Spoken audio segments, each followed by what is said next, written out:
नमस्कार साथियों, मैं योगेश मेहरिया मेहरिया क्लासेस के YouTube चैनल पर आप सभी का तहे दिल से हार्दिक अभिनंदन करता हूं। आज हम बात करने वाले हैं सबसे महत्वपूर्ण एक्ट MTP एक्ट 1971 के बारे में। साथ में दोस्तों, इस एक्ट में आपको हिंदी और इंग्लिश दोनों ट्रांसलेशंस में आपको ये एक्ट अवेलेबल रहेगा। तो चलिए टू द पॉइंट, एग्जाम के दृष्टिकोण से जितने भी सवाल बनते हैं उन सभी को ध्यान में रखते हुए शुरू करते हैं।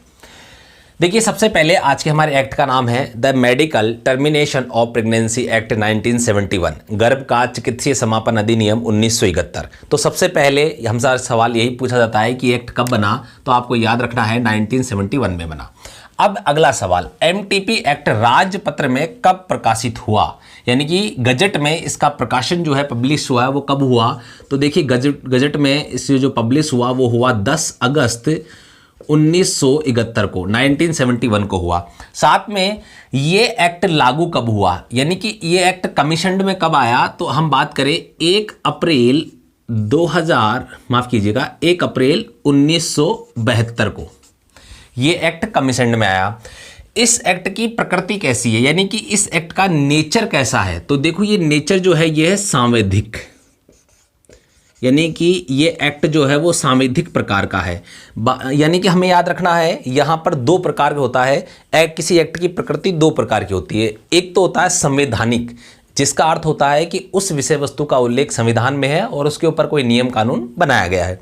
दूसरा होता है सांविधिक, यानी कि जिस विषय वस्तु का उल्लेख भारतीय संविधान में नहीं है, वो केवल भारतीय संसद द्वारा पारित एक कानून के रूप में, एक अधिनियम के रूप में, एक एक्ट के रूप में लागू है।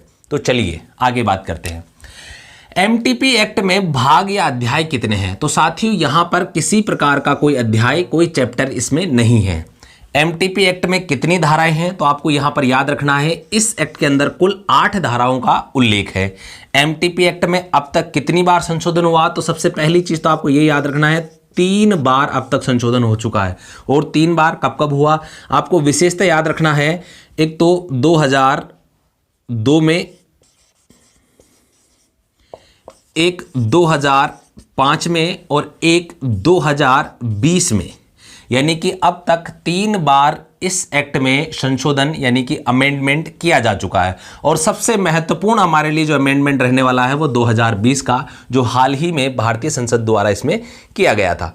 तो फटाफट से आप इसका स्क्रीनशॉट ले लीजिए ताकि हम आगे की 8 धाराओं के बारे में बात कर सकें।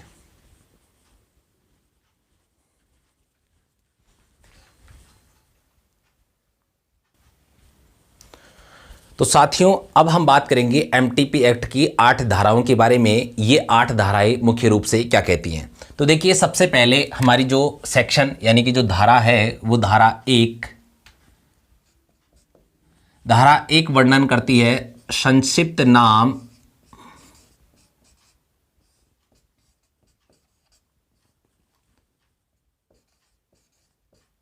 विस्तार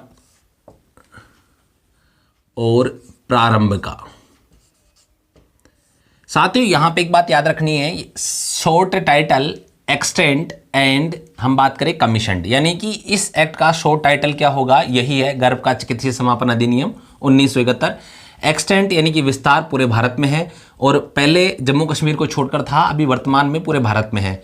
प्रारंभ कब हुआ, अभी हमने बात की थी 1 अप्रैल 1972 को ये एक्ट प्रारंभ हो चुका था, कमीशन्ड हो चुका था। आगे हम बात करें धारा 2। धारा 2 में है परिभाषाएं, यानी कि डेफिनेशंस यानी कि इस एक्ट के अंदर कुछ जो टर्म्स हैं उनको परिभाषित किया गया है धारा 2 के अंतर्गत। चलिए आगे हम बात करते हैं धारा 3। धारा 3 गर्भ का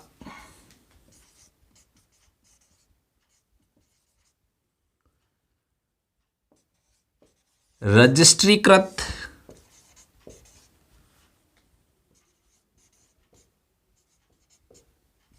चिकित्सा व्यवसायियों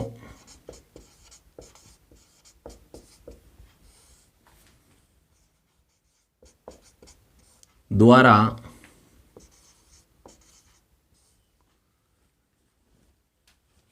गर्भ रजिस्ट्रीकृत चिकित्सा व्यवसायियों द्वारा कब समाप्त किया जा सकता है,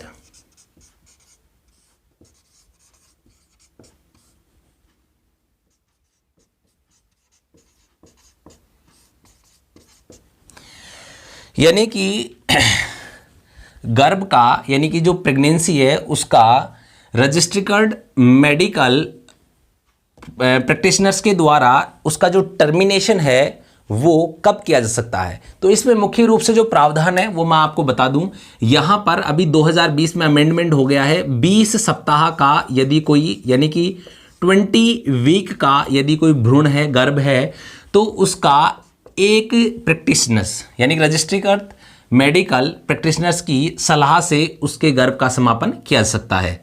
दूसरा, यदि 24 सप्ताह का है तो उसके लिए यहां पर प्रावधान किया गया है 2 रजिस्ट्रीकृत चिकित्सा व्यवसायियों का, ठीक है। और यदि 24 वीक से ज़्यादा का होगा तो इसके लिए मेडिकल बोर्ड का गठन किया जाएगा और उसके निर्देशों पर, उसके दिशा निर्देशों पर ही जो है गर्भ का समापन किया जा सकता है साथियों। चलिए, धारा 3 की मुख्य बातें ये थी। साथ में यहाँ पे काफ़ी महत्वपूर्ण बात यह है कि गर्भ का समापन कब किया जाएगा। देखो साथियों, जब किसी स्त्री को, किसी महिला को जिसका गर्भ का समापन किया जाना है, उसको शारीरिक या मानसिक रूप से किसी प्रकार का उसको क्षति पहुँचे, उसको नुकसान पहुँचता है, यानी कि फिजिकली या मेंटली रूप से वो किसी प्रकार से उसका नुकसान होता है शरीर का, तभी यहाँ पर जो है गर्भ का समापन किया जा सकता है। नंबर 2 मेजर जो कारण है, बालक फिजिकली या मेंटली, शारीरिक या मानसिक रूप से किसी डिजीज से, किसी बीमारी से ग्रसित है और जब वो पैदा होता है तो वह स्वस्थ नहीं होगा, ऐसी स्थिति में भी गर्भ का समापन किया जा सकता है। यानी कि इसमें काफ़ी सारी जो कंडीशंस हैं वो यहाँ पर बताई गई हैं, उनको हम डिटेल में आगे पढ़ेंगे। आगे हम बात करें नंबर 4, गर्भ का समापन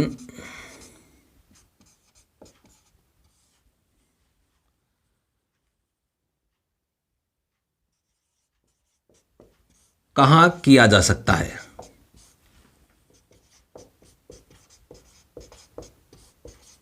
यह हम बात करें वह स्थान जहां गर्भ का समापन किया जा सकता है।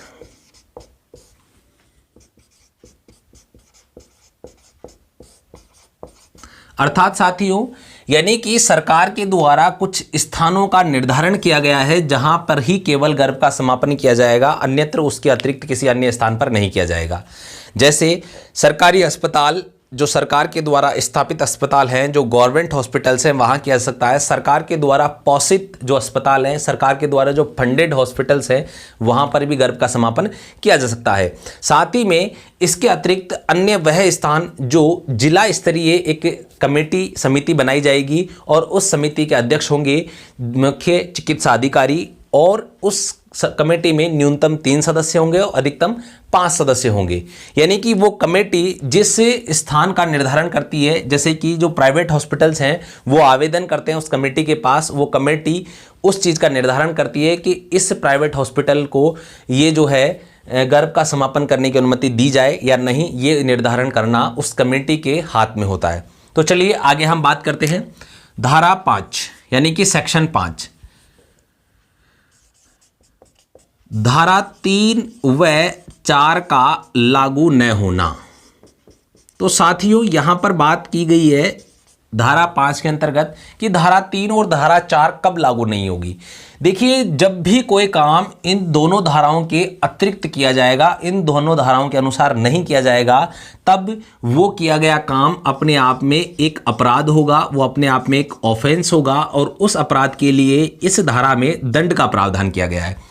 जैसे यानी कि किसी गर्भ का समापन रजिस्ट्रीकृत चिकित्सा व्यवसायी द्वारा नहीं किया गया तो वो भी एक अपराध है, और इस एक्ट के अंतर्गत जो स्थान निर्धारित किए गए हैं उस स्थान के अतिरिक्त यदि कहीं गर्भ का समापन किया जाता है तो वो भी अपने आप में एक अपराध होगा। और ऐसे अपराधों के लिए न्यूनतम 2 वर्ष का कठोर कारावास और अधिकतम 7 वर्ष का कठोर कारावास से दंडित किया जा सकता है, साथ में जुर्माना भी लगाया जा सकता है। आगे हम बात करते हैं धारा 6 यानी कि सेक्शन 6 के बारे में बात करते हैं। सेक्शन 6 किस बात की बात करता है? यहां बात करता है नियम बनाने की। तो देखिए, नियम बनाने की शक्ति,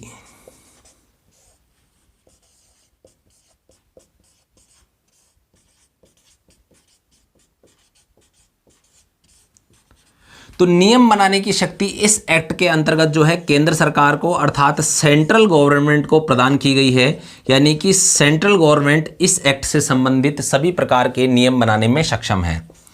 सातवां है विनियम बनाने की शक्ति, यानी कि रेगुलेशंस, विनियम बनाने की शक्ति, और यह प्रदान की गई है राज्य सरकार को। ठीक है, यानी कि राज्य सरकार को विनियम बनाने की शक्ति प्रदान की गई है यहां पर। तो आगे हम बात करते हैं धारा 8। धारा 8 है सद्भावना पूर्वक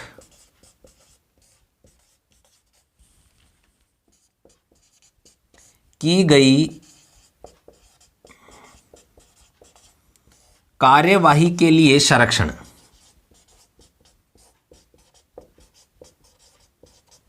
तो देखिए साथियों, काफी इंपॉर्टेंट है धारा 8, सद्भावना पूर्वक अर्थात गुड इन फेथ, यानी कि आपको याद रखना है कि यदि किसी महिला के गर्भ का समापन करना है तो ऐसी परिस्थिति के अंदर उसके गर्भ का समापन किया जाएगा, जो कंडीशंस इस एक्ट में बताई गई हैं उसी के अंतर्गत।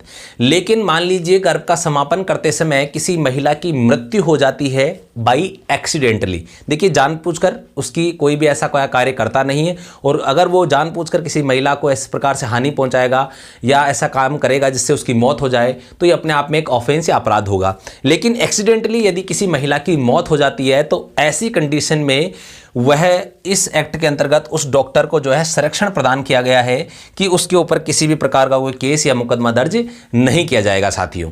तो यह था हमारी 8 धाराएं। अब देखिए इसका जो है इंग्लिश ट्रांसलेशन भी मैं आपको बता देता हूं, जिससे जो इंग्लिश मीडियम के छात्र हैं उन्हें काफ़ी आसानी होगी। तो सबसे पहले हम बात कर लेते हैं धारा 3 के बारे में कि धारा 3 को हम किस रूप से परिभाषित करेंगे।